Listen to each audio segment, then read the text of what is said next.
Boa noite, queridos irmãos. Desejo que a paz esteja com todos. Vou aproveitar esse último instante que você está de pé, para que juntos possamos fazer a leitura do texto sagrado. O livro de Levítico, capítulo 24. Levítico 24. Por favor, nós vamos ler o versículo 5, 6, 7, 8 e 9. Levítico 24, 5 ao 9, está escrito: Também tomarás da flor de farinha, e dela cozerás 12 pães.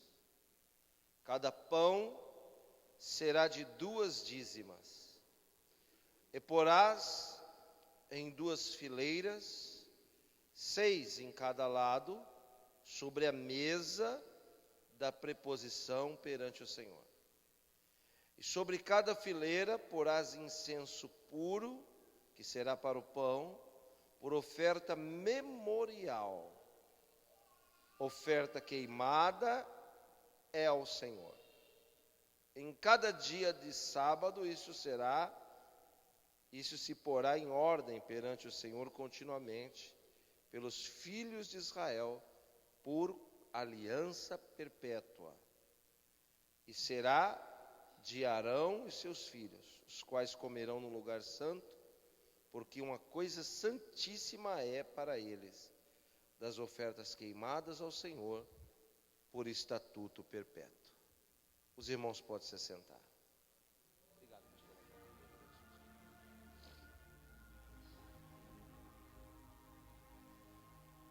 Segundo o que sabemos, por sacramento da igreja, existem 2 elementos que são considerados sagrados. Pode abaixar o fundo um pouquinho. Se quiser pode até deixar sem. 2 elementos considerados sagrados. O primeiro, o pão. E o segundo, o vinho. Quando eu falo sacramento, eu não estou falando de dogma de igreja. Eu estou falando de doutrina bíblica. A igreja cristã possui 2 sacramentos na sua doutrina. Doutrina é algo que não pode ser mudado. Ok? Dogma é ideologia humana. Então, cada um tem o seu dogma, tem o seu entendimento, mas doutrina é algo que não se muda, e ela tem que ter base bíblica. Então, o cristianismo possui 2 sacramentos. Primeiro, o batismo. Segundo, a Santa Ceia. E Santa Ceia não se faz com carne, Santa Ceia não se faz com fruta, Santa Ceia não se faz com vegetal. Santa Ceia, propositalmente, se faz com pão e com vinho. Por que com pão? Porque o pão é uma bênção que Deus dá ao homem para que ele sobreviva. O pão é o elemento mais sagrado que brota da terra. É, por várias vezes, citado nas Escrituras como a garantia da existência. O pão é tão sagrado que se tem uma oração específica para abençoar o pão. A oração é: Baruch atah Adonai Eloheinu melech haolam, Amotz lehemin haaretz, Baruch shen kavod malhuto leolam vaed. Que quer dizer: bendito sejas tu, eterno nosso Deus, Rei de todo o universo, que fazes brotar na terra o pão, bendito é o teu nome e o seu reino jamais terá fim. O pão é citado na boca dos profetas. E a tão famosa oração de Jesus que diz: o pão nosso de cada dia nos dai hoje. Aleluia. Porque e desde quando que o pão se torna um elemento sagrado para o povo de Deus? Depois da saída do Êxodo. Por quê? Porque Israel foi ficar no deserto, aos pés de uma montanha chamada Sinai, por 39 anos e 8 meses ininterruptos. E eles precisavam ser sustentados ali naquele deserto. Ora, irmãos, deserto. Se alguém chegar num deserto e tentar plantar alguma coisa, vai colher alguma coisa? Não, no deserto não se colhe nada. O território é árido, ultra árido. É um território onde não se dá para plantar, porque para você plantar algo, a terra tem que estar preparada. E como 3,5 milhões de hebreus seriam sustentados durante quase 40 anos. Como vai sustentar esse povo se nem terra para plantar tem? Aqui o pão aparece como algo sagrado, porque Deus disse para Moisés e para Israel, quando ficaram indagando: Deus, como é que a gente vai viver num lugar seco desse? Não tem nem terra para a gente plantar. Como é que a gente vai ter sustento aqui? Aí Deus disse o seguinte: todo dia, pela manhã, eu vou mandar o pão para vocês. Mas como assim, Deus? Todo dia, quando o dia amanhecer, que é o horário em que a minha misericórdia se renova, junto com a renovação da minha misericórdia, eu vou enviar a providência do sustento. Eu acho que você está começando a entender o que eu estou dizendo. Eu estou dizendo que quando você acorda de manhã, talvez você, quando acorda, o sol já está raiando. Você não viu o sol nascer. Mas ainda sem ver o sol nascer, Deus honra a palavra dele, que ao nascer do sol, ele já está renovando a misericórdia sobre a sua vida. E aí você acorda para batalhar o pão, e ele já garantiu o pão junto com a renovação da misericórdia. É só uma questão de tempo para você tomar posse daquele sustento. Deus disse assim: todo dia eu vou enviar do céu o pão. E quando eles acordavam de manhã, estava aquele pó nas portas das casas. E aí eles chamam aquele pó de maná. Sabe o que quer dizer a palavra maná? Maná quer dizer: o que é isso? Maná é uma pergunta. Maná quer dizer: o que é isso? Porque eles disseram, Deus falou: vou mandar o pão e vai vir na porta de vocês. E eles, quando encontram, ele pergunta: o que é isso? É uma palavra, aleluia. É uma pergunta e ao mesmo tempo uma surpresa. Que isso? Como pode isso acontecer? E Deus disse: vocês não precisam mais se preocupar, porque tudo que vocês precisam, eu vou mandar do céu para vocês. Você recebe o que eu estou falando? Vou dizer de novo: tudo que você veio buscar aqui nessa noite, não vai vir de outro lugar, se não for do céu. E quando chegar na sua porta, você vai ficar assustado, eufórico e alegre, vai dizer: que é isso? Isso só pode ser a providência de Deus sobre a minha vida. Deus disse: eu vou cuidar, todo dia eu vou mandar. Pode confiar na minha palavra. Todo dia eu vou mandar. Só que existe uma restrição. Vocês nunca deverão juntar Essa palavra é uma palavra que me deixa perplexo. Juntar. Eu vou falar para vocês, não existe nada mais perigoso do que juntar. Nada. Jesus falou para os seus seguidores, não junteis. Juntar é uma coisa perigosa. Vou lhe dar um exemplo, olhe para mim. Teve um tempo da minha vida que eu viajava muito de carro. Naquela época não tinha aquele sem parar que você passa no pedágio. Então, aqueles trocos de moeda, eu jogava tudo ali no console do carro. Eu não queria ver aquilo, eu tinha raiva daquelas moedas. Era um monte de moeda no console do carro. E um dia, eu parei num lava rápido de um amigo, também gostava muito de mascar aquele chiclete Mentos, que vem num potinho. Tinha um monte de potinho de Mentos jogado no carro. Quando parou para lavar, o rapaz falou assim, ô pastor Akiva, você não pega esses potinhos de Mentos aí e junta, ó o diabo, irmão. Satanás usando o rapaz. Pega essas moedas e bota dentro dos potinhos e junta elas. Veja, aquelas moedas estavam jogadas lá, eu nem dava bola. Se alguém pegasse, eu fazia questão que levasse, era tudo. Mas quando ele diz assim, junta as moedas no potinho, irmãos, quando eu comecei a juntar aquelas moedas, eu era capaz de matar e morrer por 5 centavos. Porque aquilo entrou tão forte no meu coração de juntar. Juntar é uma coisa perigosa demais. Você não pode juntar nada. Eu não estou falando só de moeda, não. A gente não pode juntar nada. Porque qualquer coisa que a gente juntar, a gente se apega. Alguém está entendendo?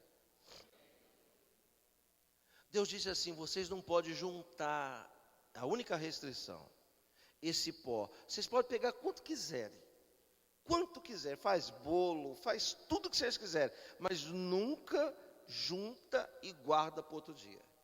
Os sábios judeus dizem que aquele pozinho que fazia o pão e o bolo tinha cheiro de baunilha, era uma coisa agradável. Mas imagine você que Yosef Akiva estivesse lá e dissesse, quer saber? Pode ser que amanhã Deus esquece. E eu pegasse um potezinho, irmão, e juntasse, pegasse ali um potezinho, guardava dentro do armário e deixava lá.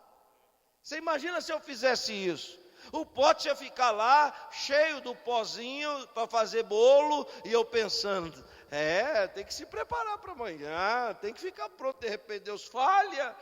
Quando o dia virava 18 horas, que eu abria o armário, parecia que tinha um bicho morto lá dentro.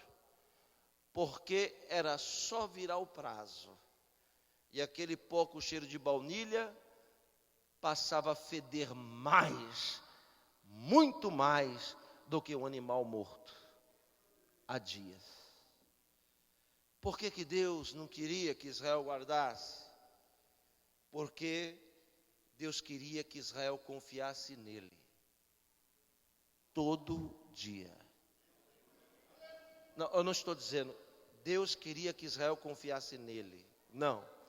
Deus queria que Israel confiasse nele todo dia.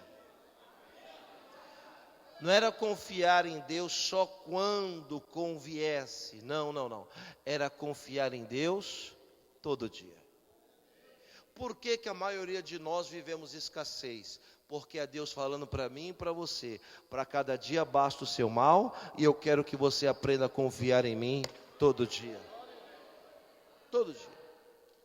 Depois disso, Deus mandou Israel fazer uma casa para ele. E dentro dessa casa, no lugar intermediário, mandou fazer uma mesa de ouro.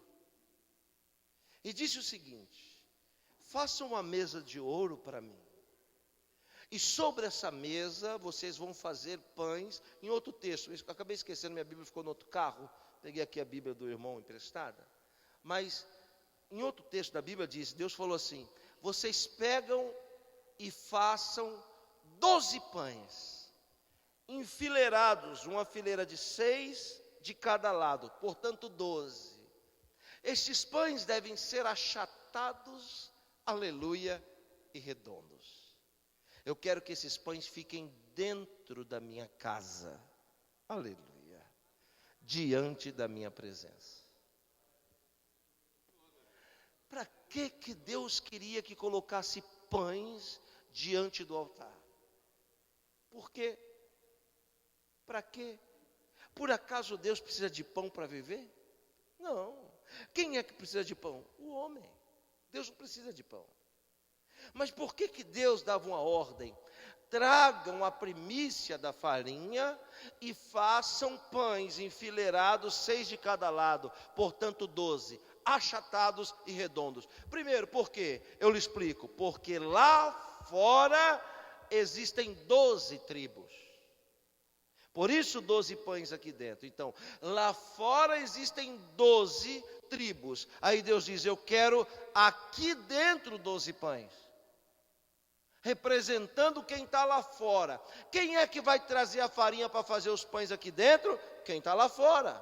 Quem está lá fora traz a farinha para fazer os pães aqui dentro. Se faltar o pão aqui dentro, vai faltar o pão lá fora. Mas se nunca faltar o pão aqui dentro, também nunca vai faltar o pão lá fora.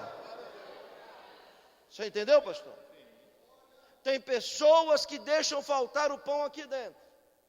E é por isso que falta o pão lá fora. Mas se você cuidar da obra de Deus e não deixar o pão faltar aqui dentro, pode confiar, Deus também não vai deixar o pão faltar lá fora.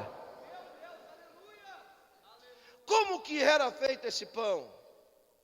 Olhe para mim, deixa eu lhe dizer. Fazem 10 meses que eu estou pastoreando aqui perto, São José dos Campos. E o pastor Elcio sempre está lá, né, pastor? Vai lá visitar a gente, sempre está lá. Está aqui um grupo de obreiros da igreja que vieram me acompanhando. E se você um dia tiver oportunidade no segundo domingo de ir lá participar da ceia conosco, você vai perceber uma coisa. O pão da nossa ceia é um pão diferente do que você está acostumado. Por que é diferente? Porque nós seguimos exatamente a risca o padrão bíblico. Qual que é o padrão bíblico? Deus diz o seguinte: o pão dentro da minha casa não pode ter fermento. Ponto. Se você voltar à Bíblia em Êxodo 12, Deus diz assim: o anjo da morte vai passar na terra do Egito, Êxodo 12. E as casas que tiverem a marca do sangue do cordeiro, o primogênito não morre. Ponto. Mas antes disso Deus diz, antes de passar, aleluia, o sangue nos umbrais, antes, vocês têm que tirar o fermento de dentro de casa. Porque a casa que tiver fermento, vocês podem passar o sangue, mesmo assim o anjo da morte vai entrar. E Deus disse, aqueles que quiserem me servir, não podem ter fermento dentro de casa. Olhe para cá, eu quero falar de 3 tipos de pães que estão dentro da casa de Deus. Primeiro, Deus não aceita pão com fermento. Esses pães que eu estou me referindo não poderiam ter fermento. Porque se tem uma coisa que Deus abomina, é o fermento. Deus não gosta de fermento, e isso está na Bíblia que eu estou falando. Porque o que representa o fermento? A Bíblia diz que um pouco de fermento leveda toda a massa. O que é levedar? Eu vou te dizer o que é levedar. Levedar é tirar a originalidade. Aleluia. E o que é tirar a originalidade? Tirar a originalidade é adulterar a massa.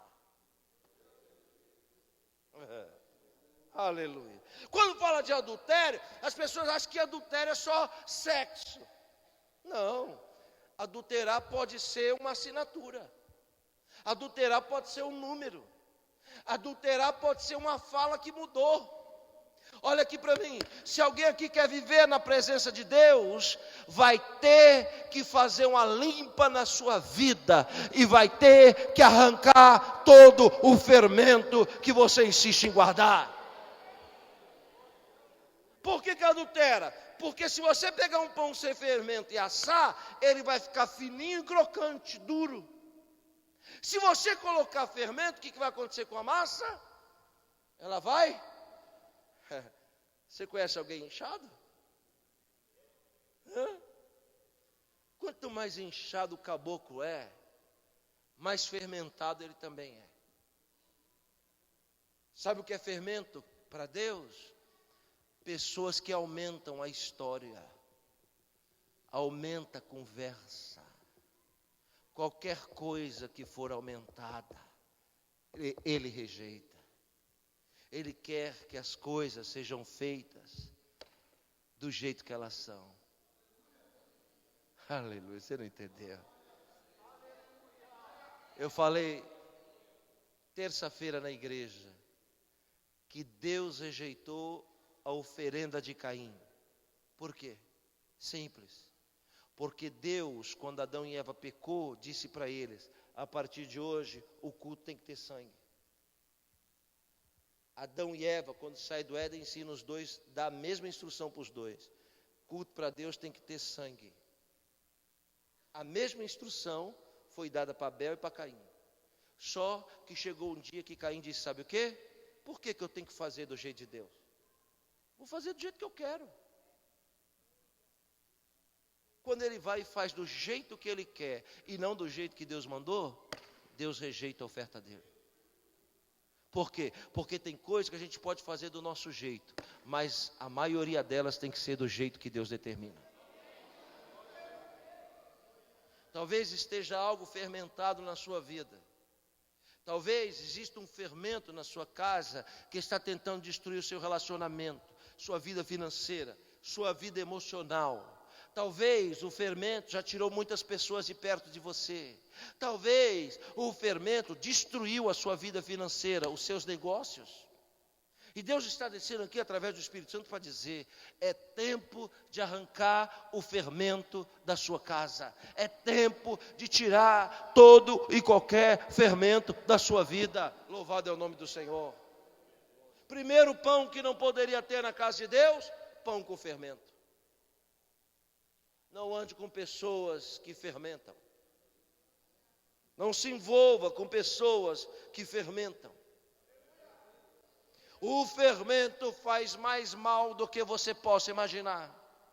Aleluia. Segundo pão que não poderia ter na casa de Deus. O primeiro, pão com fermento, não pode ter. O segundo, pão embolorado. A Bíblia diz no livro de Levítico que ninguém poderia trazer para Deus pão duro, pão embolorado. Que coisa formidável, fantástica. Quando eu olho para esses textos assim, eu fico vendo como Deus é detalhista. Deus se atenta a detalhes. E não esquece que eu vou dizer, são os detalhes que fazem a diferença. Olha que coisa. Deus diz: não é para entrar na minha casa pão embolorado. O que é o pão embolorado? Pão embolorado, pão duro é o quê? Pão passado, que venceu, cheio de bolor. Um pão duro, embolorado, cheio de bolor, para Deus, Ele não aceita. Por quê? Porque se o pão está embolorado, ele está passado. E se é passado, é alimento de Satanás. Veja, estou dizendo a você, do que o diabo se alimenta? Do passado. Você nunca vai ver o diabo acusar alguém pelo futuro. O diabo se alimenta de passado. Se você vê alguém falando do passado do outro, irmão, é o diabo na boca dele. Porque o alimento de Satanás é o passado. Veja, são 3 ângulos de visão: o foco e a visão satélite ao redor. No foco você enxerga com clareza, a visão satélite só o vulto. Todos nós temos 3 ângulos de visão. O tempo são 3: passado, presente e futuro. Quando o diabo olha para você, ele vê você como? No passado, cheio de pecado, cheio de bolor. Aleluia. Quando as pessoas olham para vocês, elas não conhecem, não conseguem visualizar o seu passado. Pode até conhecer, mas não visualiza. Então os humanos, quando olham para mim e para você, nos vê no presente. Deus não. Deus, quando olha para mim e para você, não nos olha no passado como éramos e nem no presente como somos. Deus nos vê como seremos no futuro, na estatura de varão e de varoa perfeita. O que é pão embolorado? Pão embolorado são coisas que não prestam para nós. E se não presta para nós, também não presta para Deus. Será que nenhum de nós aqui temos noção na vida do que é bom e do que é ruim? Jesus diz, se o filho pedir um pão, você dá para ele uma pedra? Claro que não. Por quê? Porque todo ser humano tem noção do que presta e não presta. Eu estava contando para os meninos que na década de 90, eu fui pastor de uma igreja em São Paulo. Uma igreja relativamente no bairro pobre. E eu morria de medo quando os irmãos diziam que tinham uma oferta para dar para a igreja. Tipo assim, uma vez chegou uma irmã lá e falou assim, pastor,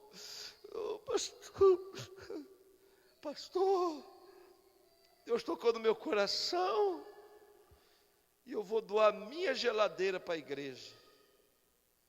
Eu fiquei tão eufórico, falei, nossa, que irmã abençoada, vai doar geladeira para a igreja. Não, mas a única coisa, o senhor tem que arrumar um carreto para ir lá buscar. Aí a gente arrumou um trocado, vamos lá buscar a geladeira. Que oferta, que bênção. Irmãos, quando a geladeira chegou, aquela parte de baixo, parecia aqueles queijos suíços, todo enferrujado, parecia que o rato roeu tudo aquilo. Ela olhou e disse, ó pastor, está um pouco enferrujada, mas está boa. Eu, irmão, tá bom, vamos ligar na tomada. Quando ligou na tomada, irmão, eu achei que era o helicóptero que estava descendo em cima da igreja. Vai explodir. Isso vai explodir já já. Ela diz, não pastor, está fazendo esse barulhinho aí, mas ela está boa. Aí eu falei, então deixa que eu vou abrir para ver. Irmão, quando eu coloquei a mão naquele ferro, você quer ver eu ficar nervoso e eu tomar choque? Não, irmão, se eu tomar choque eu mudo. A barba fica toda ouriçada assim de energia. Parecendo um porco espinho. Irmão, eu tomei um choque, aquele choque fino, pastor João. Aquele que dói na alma assim, dói lá dentro do osso, do tutano do osso. Deu aquele choque assim, teve que desligar ela tomar, senão vai ficar grudado lá. Ela falou, não pastor, aqui o senhor passa uma fita isolante preta. Falei, que bênção, né, irmã?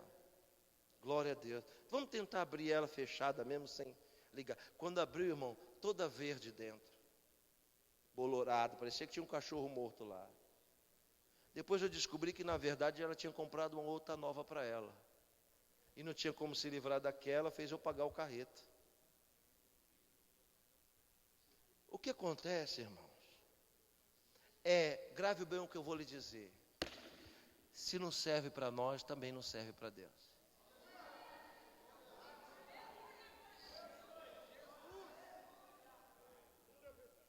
Uma vez eu parei no farol, o rapaz bateu no vidro. Eu olhei assim, tomei um susto.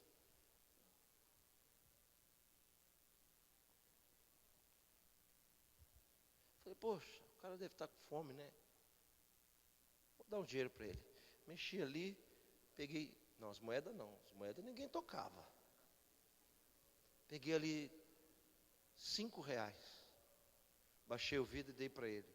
Quando dei os R$5, ele olhou assim para mim e falou, olhou para o cara e falou, só isso, patrão? Assustei, né? Como assim isso aí? Seu carrão desse daí, os R$5, pô, dá 10 aí. Eu fechei o vidro, fui embora. E o Espírito Santo lá na frente me disse, está vendo aí? Tem coisa que nem os mendigos aceitam. E o meu povo quer dar para mim. Deus disse: eu não quero pão embolorado da minha presença, porque da forma com que vocês me tratarem, eu vou tratar vocês também. Alguém está entendendo? Deus está libertando pessoas aqui do passado. O Senhor não quer ver mais você se alimentando do seu passado, porque o seu passado foi jogado no mar do esquecimento. Deus não quer o seu passado. E eu termino, porque eu sei que vocês estão cansados. O terceiro tipo de pão que não poderia entrar na casa de Deus é o pão quebrado. Pão quebrado é chamado por nós de migalhas. Lembra da mesa que eu falei? Está aqui a mesa, 12 pães redondos. O sacerdote vai pegar no pão, preste atenção no que eu estou dizendo. Aí ele pega no pão, quando ele vai quebrar o pão aqui, as migalhas caem da mesa, um pedaço cai da mesa. Ele poderia dizer o seguinte: vou pegar e vou comer. Deus proibia.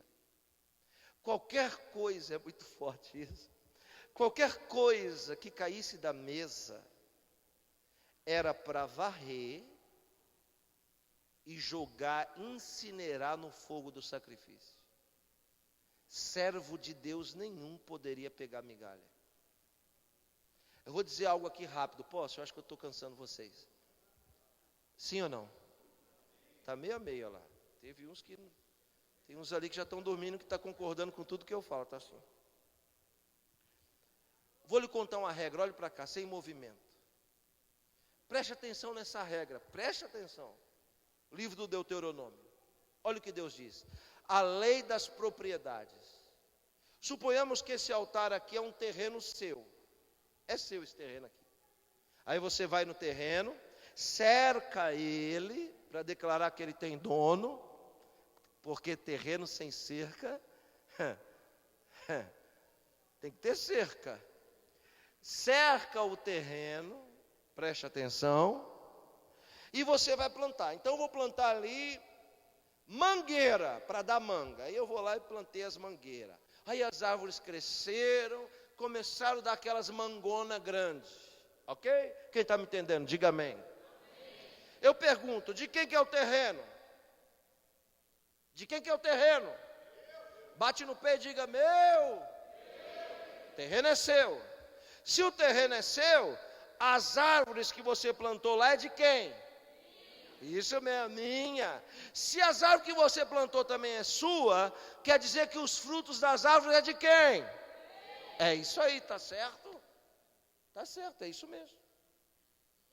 Se alguém pular a cerca, invadir o seu terreno, subir na árvore e pegar uma manga, essa pessoa cometeu um crime. Qual é o crime? Roubo não, furto. Roubo é outra coisa. Ela furtou. Ela subiu e furtou. Quem me entendeu, diga amém. Ok, continue no pensamento. Terreno é seu, a árvore é sua e a manga também. Ok? Mas se ninguém intervir, cutucar, se ninguém mexer e a manga cair sozinha da árvore, sem intervenção de ninguém, e você, dono do terreno, dono da árvore, dono da manga, ir lá e pegar a manga do chão, a Bíblia diz que quem roubou foi você.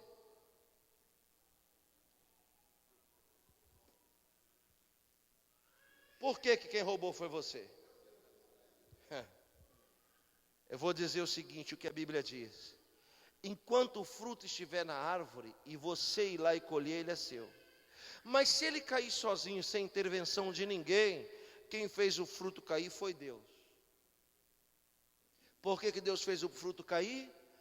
Porque Deus ouviu a oração do órfão, da viúva, do estrangeiro e do necessitado. E para responder a oração do necessitado, Deus fez da árvore cair a manga. É a resposta para quem precisa.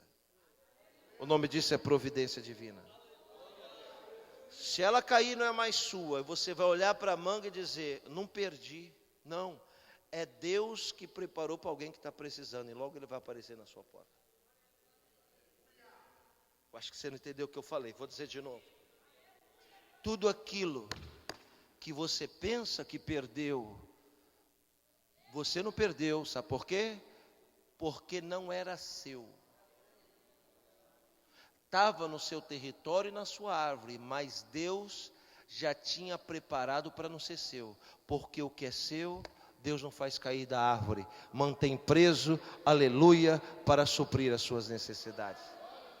Deus diz, qualquer coisa que cair, as migalhas que cair da mesa, é proibido o servo meu comer a migalha. Por que Deus diz isso? Simples, porque os deuses de Canaã, onde Israel ia entrar, trabalhavam invertido. Quando a pessoa fazia um sacrifício para Dagon, quando a pessoa fazia um sacrifício para Astarote, quando a pessoa fazia um sacrifício para outros deuses que são demônios, esses sacrifícios eram feitos na mesa, preste atenção, e o resto, as vísceras do animal, o focinho, tudo que não prestava, ele jogava para baixo da mesa. O pão que ninguém queria, jogava para baixo da mesa. Para quê?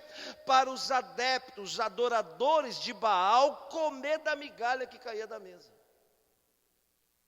Aí Deus diz assim, ninguém come da migalha que cai da minha mesa, porque eu não sou como os deuses do mundo. Os deuses do mundo dão para os seus seguidores o resto. Eu, o Senhor, dou o melhor. Baseado em que o Senhor diz isso? E eu termino.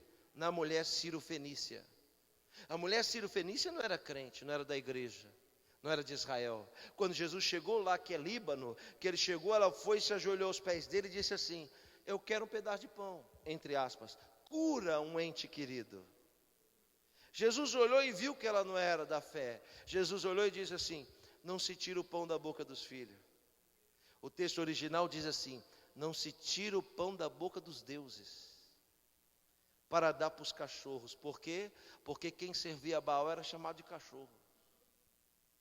Olha o que Jesus diz, pelo jeito que você está aí vestida, você deve ser adoradora de Baal. Então eu vou falar uma coisa que você conhece muito bem, não se tira o pão da boca dos deuses, dos senhores, para dar para os cães. Sabe o que é isso? Acostumada a viver de migalha. Ela virou e disse, é verdade, mas os cães comem da migalha que cai da mesa do seu Senhor. Jesus parou e olhou e disse assim, a partir de hoje eu vou mudar a sua vida. Não vai mais viver de migalha, vai comer na mesa comigo. Vem aqui, se levanta, porque o milagre está chegando na sua casa. Se tem alguém aqui me ouvindo que vive de migalhas, seja quais forem. Quando eu falo de migalhas, eu falo de vários tipos de migalhas. Eu falo de migalhas emocionais. Eu falo de migalhas de pessoas que querem ser aceitas. Olha aqui para mim, irmãos, eu paguei um preço muito caro na minha vida, para ter a liberdade que eu tenho, para ser livre.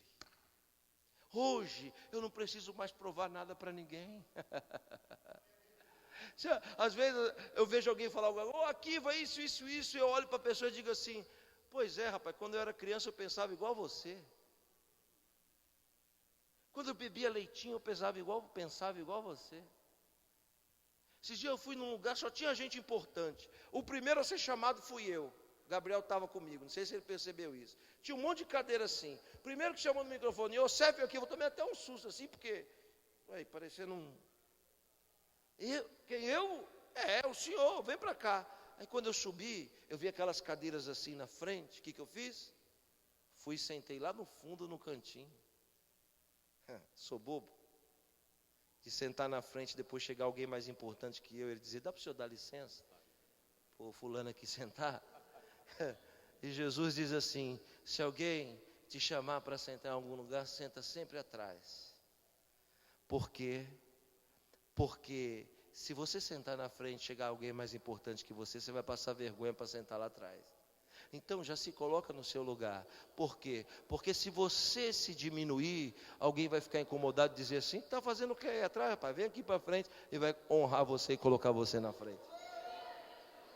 Quem é que senta na frente? Não estou falando que são os irmãos aqui, não. Os irmãos estão entendendo o que estou falando. Quem senta na frente, quem busca os melhores lugares é alguém que está querendo provar alguma coisa para outra pessoa. E a gente não precisa provar mais nada para ninguém. Aleluia. Glória a Deus. Eu estou dizendo aqui para vocês, Ubatuba, que Deus tem um propósito de libertar você do fermento. Deus tem um plano de libertar você do bolor. E Deus tem um plano de libertar você das migalhas. Você não vai mais viver de migalhas. Você não vai mais viver de coisa estragada que não serve para ninguém. Você não vai mais viver de fermento. Hoje Deus tira o fermento da sua vida. Só aqueles que aceitam essa palavra e acreditam, aplauda bem forte ao Senhor aqui nessa. Obrigado, pastor.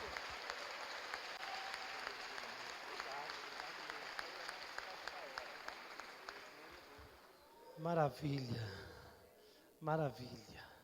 Quem recebe esta palavra? Que coisa linda que está acontecendo.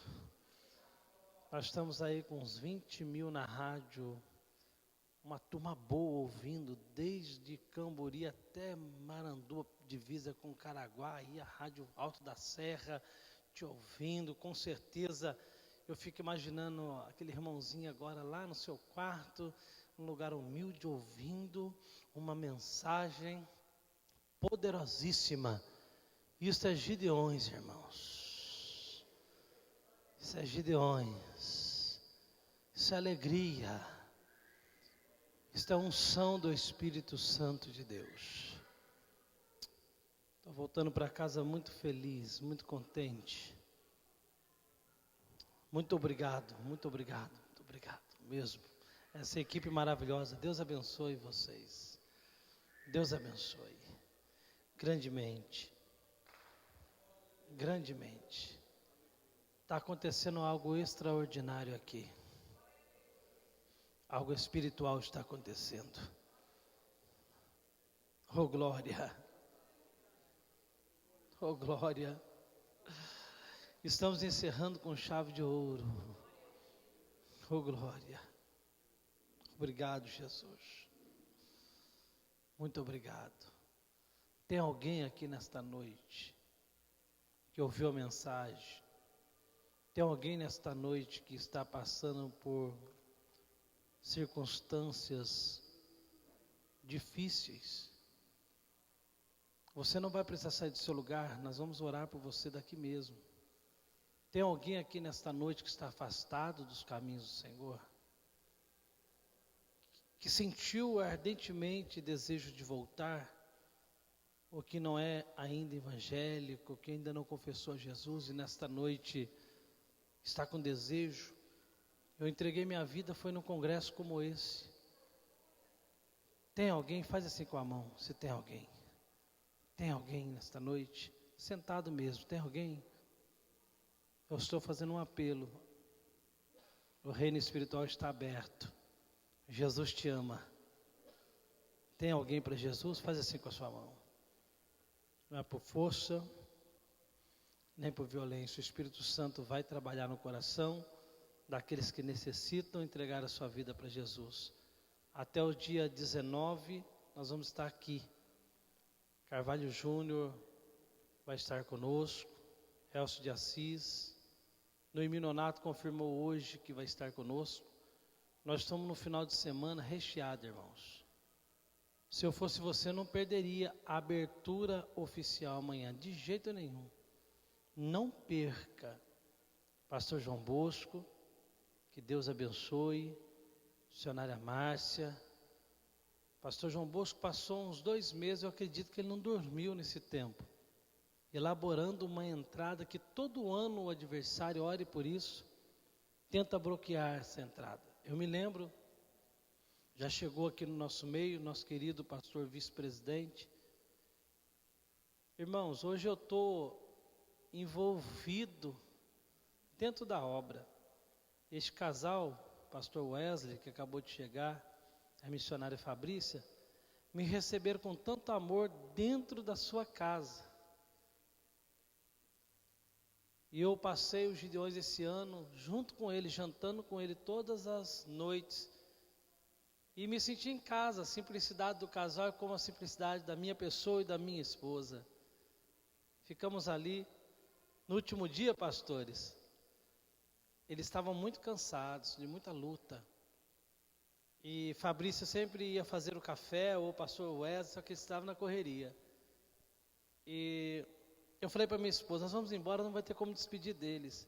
Fui lá na padaria, minha esposa fez o café, comprei um Milk Mix, compramos pão doce, compramos bolo, fizemos uma mesa para o casal. E eu cobri a mesa, mostrando o nosso carinho, o nosso amor, porque nós nos despedimos. E fui embora. Depois eu quis saber o que aconteceu. O primeiro que acordou deu um grito para o outro, porque tinha uma mesa posta para abençoar um casal que acolheu nós com tanto carinho em Camboriú. Por isso que eu peço aos obreiros, eles já acolhem com carinho os nossos missionários. Pastor Humberto chegou hoje também da Bahia, está aqui. A Leia está chegando. E o vice-presidente do Gideão chegou agora cansado, pegou acidente, pegou um trânsito na estrada. A equipe está aqui, a gente trata com muito carinho. Trate esse trabalho com carinho. Esse trabalho não tem placa de igreja. Esse trabalho não tem placa de igreja. Procure a placa da igreja, não tem. Tem um pequenininho ali, porque aquele projeto é nosso. É uma casa de madeirite dentro do mar, 4 horas de embarcação para chegar onde uma velhinha disse, Deus passou por aqui e foi embora. Eu disse, ele está voltando, e essa velhinha missionária vai dar testemunho aqui, aceitou Jesus e depois faleceu. A Ilha de Vitória. Então escute o que eu vou pedir para você. Espalhe na cidade, você que está me ouvindo na rádio, que amanhã, pastor João, irmã Márcia, os meninos jovens, elaborou uma entrada a pastor Wesley. E o inimigo luta. Eu lembro que o irmão Wesley veio filmando a viagem toda, chegou em Ubatuba, o celular dele parou, não tinha como transmitir nada, em um ano que ele passou muito mal aqui na cidade, um ano de quebra mesmo, de grandes maldições para que o trabalho venha se desenvolver. Então eu quero dizer que amanhã será a entrada oficial com as bandeiras, com a história, com a aliança, com os Gideões. Diz que tem surpresa aí que eu vou chorar. Eu estou muito sentimental por esses dias, viu, irmãos? É abraçar, eu já choro, viu? Estou precisando de vocês, do carinho da igreja. Então venham, convida as pessoas para vir. Fale para o teu irmão da direita ou da esquerda, vem amanhã e traga mais um. Está chegando aqui a Vanilda Bordieri. A Vanilda Bordieri está vindo. Elcio de Assis. Noemi Nonato, com carinho. Ela ficou tão triste com essa história. Ela ficou sabendo lá em São Paulo que intervenções políticas tentou parar a obra de Deus.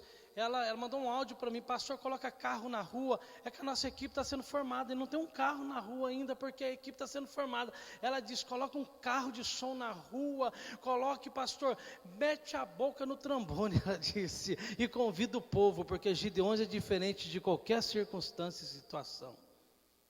Noemi Nonato está descendo, e vai acontecer milagres aqui, irmão. Já está acontecendo. Essa palavra de hoje é um milagre na minha e na sua vida. Quem recebe? Você coloca em pé em nome de Jesus. Então amanhã, chegue cedo. Traga mais um.